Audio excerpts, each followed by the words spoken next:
Bonjour, donc je vais vous présenter un cas pratique, un projet de restauration de la continuité écologique sur la Vienne.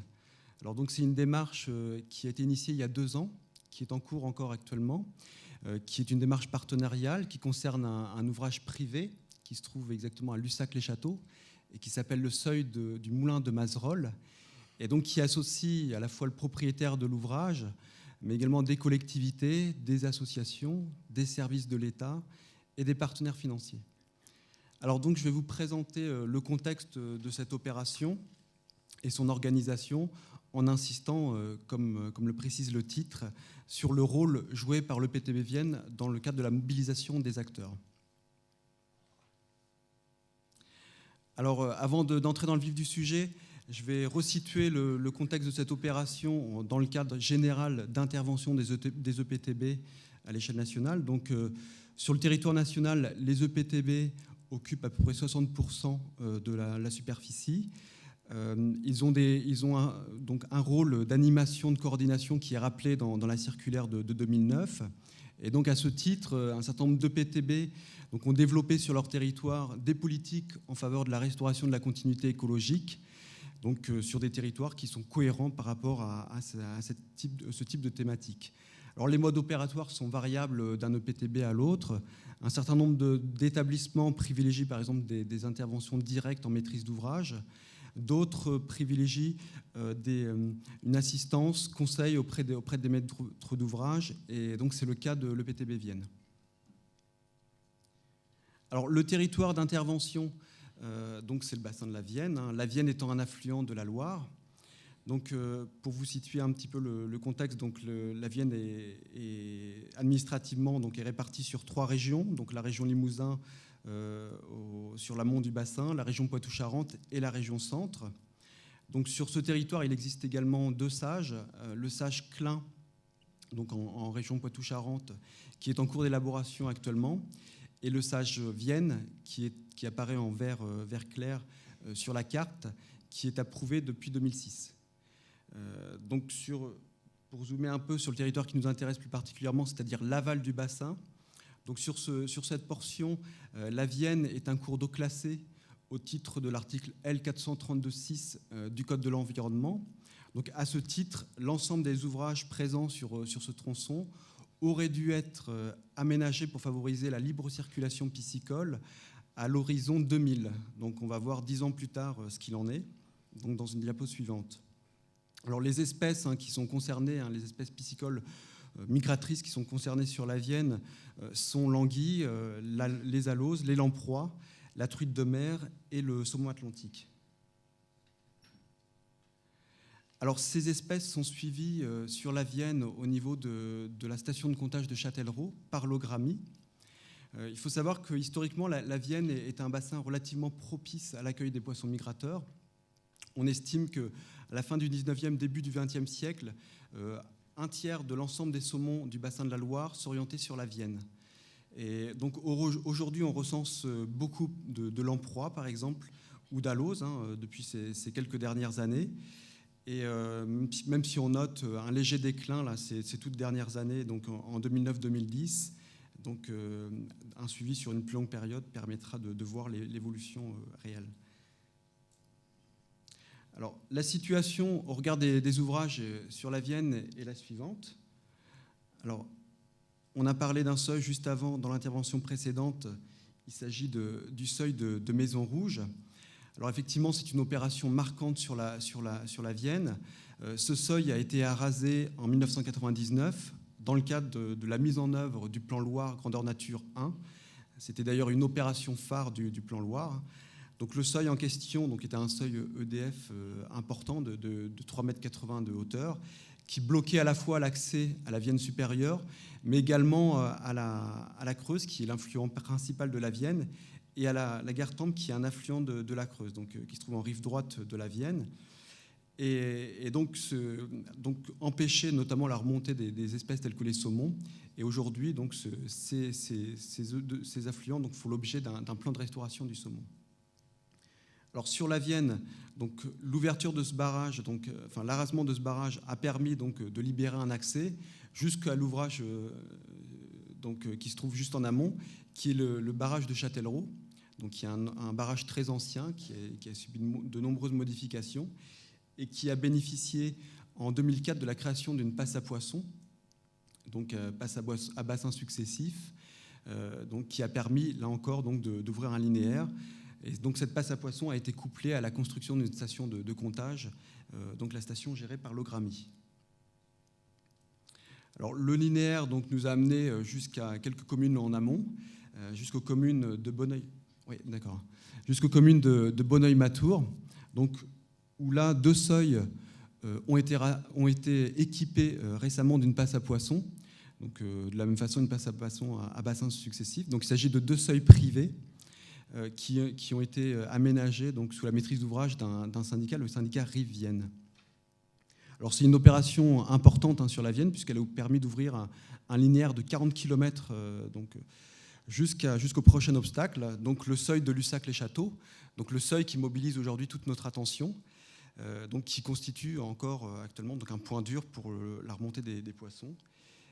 Et ensuite donc, restera un seuil aménagé, donc le seuil Gouex-Villard, qui est un seuil de plus de 2 mètres de hauteur, qui là aussi constitue un point dur pour arriver jusqu'à la fin du parcours, en tout cas dans un premier temps, qui est balisé par le complexe hydroélectrique de l'île Jourdain, donc qui est constitué d'une succession de 3 barrages, donc de 7 à 12 mètres de hauteur, barrage EDF, et qui aujourd'hui constitue un verrou. Ces ouvrages sont complètement rédhibitoires à la migration sur l'amont. Alors, donc, actuellement, les documents de planification, que ce soit le Plagépomie, le SDAGE ou le SAGE-Vienne, visent à court terme, en fait, donc la reconquête des espèces jusqu'à ce verrou de l'île Jourdain. Alors, donc, on peut noter que sur ces dernières années, donc sur une douzaine de dernières années, il y a quand même eu une progression significative de reconquête, puisque plus d'une centaine de kilomètres de cours d'eau ont été rétablis à la circulation piscicole. Bon, néanmoins, on a les objectifs, les obligations réglementaires, notamment de l'article L432-6, ne sont pas atteints, malgré des démarches de l'administration qui ont été engagées. Par ailleurs, donc, on constate que les propriétaires des ouvrages concernés hésitent et prennent beaucoup de temps avant de tenter des actions pour aménager les ouvrages.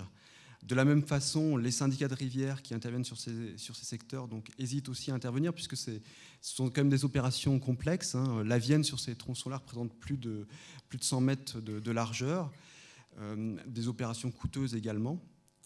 Et donc, dans ce contexte-là, l'EPTB Vienne a souhaité donc, engager une démarche d'accompagnement des porteurs de projets potentiels, donc que ce soit des acteurs publics ou des acteurs privés. Alors cette démarche a commencé tout d'abord par une étude de l'ensemble des ouvrages sur la Vienne, donc qui a permis de recenser ces ouvrages et de les caractériser. Donc cette étude a été initiée en 2007.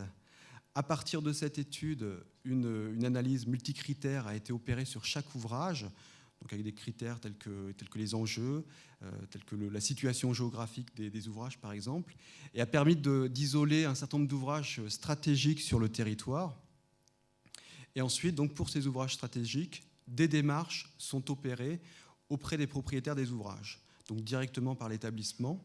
Alors, l'objectif de ces démarches, c'est d'une part d'informer les propriétaires sur les problématiques générées par leur ouvrage, de prendre connaissance des projets aussi du propriétaire et d'essayer de rechercher des solutions, alors des solutions organisationnelles, techniques, financières, pour essayer de progresser et de rétablir la continuité écologique. Alors, par ailleurs, ces démarches sont organisées dans un cadre concerté. Donc, le but, c'est d'impliquer l'ensemble des acteurs locaux, notamment, qui sont concernés par les ouvrages, par des usages associés à ces ouvrages. Alors, concernant donc, le cas précis du moulin de Mazerolle, donc, la démarche a été initiée il y a 2 ans. Alors, ce moulin, donc, on voit 2 facettes de cet ouvrage.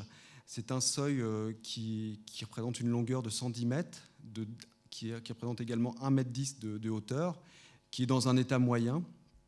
Il y a quelques brèches qui sont présentes sur l'ouvrage. Les pertuis donc, qui apparaissent sur la photo de droite sont dans un état aussi assez dégradé. Et ce seuil constitue néanmoins donc, un point de blocage, un point dur pour les espèces, et en tout cas notamment pour les espèces les moins vigoureuses, comme les aloses. Alors donc des discussions ont été engagées avec le propriétaire, avec également donc les usagers, notamment les associations de pêche locales, les élus locaux aussi, hein, qui, comme ça a été explicité précédemment, donc, tiennent au paysage de plans d'eau donc générés par cet ouvrage. Donc l'ensemble de ces acteurs ont engagé le dialogue pour aboutir finalement au lancement d'une étude donc visant en priorité à rétablir cette continuité écologique. Alors s'est posé la question donc, de l'organisation de cette étude hein, entre les différents acteurs. Alors donc un arrangement a été trouvé entre les uns et les autres. Donc le montage du marché, du cahier des charges a été réalisé par l'établissement public. Donc c'est une étude qui vise à déterminer des différents scénarios visant à rétablir la continuité écologique sur l'ouvrage et aboutir au stade d'avant-projet. Donc, par ailleurs, donc, un plan de financement a été monté en concertation avec les partenaires financiers et la maîtrise d'ouvrage a été confiée à un syndicat mixte, le syndicat mixte du Pays Montmorillonnais. Donc il s'agissait du montage le plus profitable sur le plan financier hein, et pour engager la dynamique sur le territoire. Bon, sachant que cette maîtrise d'ouvrage confiée à ce syndicat a obligé le syndicat donc, à récupérer la compétence dont il ne disposait pas sur les communes spécifiques, ce qui a retardé un petit peu le mécanisme enclenché. Donc, par ailleurs, un comité de suivi a été créé, donc, associant des acteurs comme l'ONEMA, comme l'OGRAMI par exemple, comme les services de l'État. Et donc, cette étude a été initiée à la fin du premier semestre 2010, donc elle est en cours actuellement. Donc à ce stade, nous en sommes à réfléchir sur les différents scénarios qui sont proposés. Donc il y a donc on a ici sur cette diapositive donc le schéma de haut qui représente le seuil dans son état actuel. Hein. Donc avec le seuil et son radier, avec une légère brèche donc sur la rive droite, les pertuis avec un système de vannage qui est dégradé et l'écluse associée à l'ouvrage. Donc, sachant qu'associé également à cette écluse se trouve un moulin. Et donc, alors, les deux solutions qui sont actuellement en cours de discussion sont pour la solution qui se trouve donc le schéma de gauche, donc une solution d'arasement du seuil, hein, pure et simple, avec l'ouverture également des vannages. Et la seconde donc, consiste à aménager donc, la brèche, donc approfondir la brèche et dégager les pertuis de façon aussi à rétablir à la fois le flux piscicole et sédimentaire. Donc actuellement, des discussions sont engagées sur le choix de ces études et donc le positionnement devrait être pris donc, dans les prochaines semaines. Donc, sachant que par la suite, donc, restera à définir, donc, une fois que la décision sera prise, l'organisation de la maîtrise d'ouvrage pour la phase exécution des travaux. Voilà. Donc, pour terminer sur cette démarche, donc, à titre de bilan, c'est une approche qui se distingue de la démarche réglementaire pure, puisqu'elle s'inscrit plus dans une logique d'aide auprès des porteurs de projets, d'accompagnement. Elle vise à identifier les leviers en fait, pour mobiliser l'action. Donc elle est de ce point de vue mieux perçue par les propriétaires. Par ailleurs, donc, elle présente l'intérêt aussi d'associer de façon très large les acteurs concernés, donc de façon à les impliquer en amont de la démarche. Alors, ce qui n'est pas un exercice sans risque, hein, puisque un certain nombre d'acteurs revendiquent le maintien d'usage. On a parlé par exemple tout à l'heure de la pêche à la carpe. Bon, c'est un cas typique sur cet ouvrage-là. Donc il faut expliquer et essayer de trouver un terrain d'entente pour concilier les différents usages. Et donc par ailleurs, c'est une démarche, la création de ces conditions favorables à l'action prend du temps. Donc c'est une démarche que l'on réserve à des ouvrages très stratégiques sur notre territoire. Donc voilà, je vous remercie de votre attention.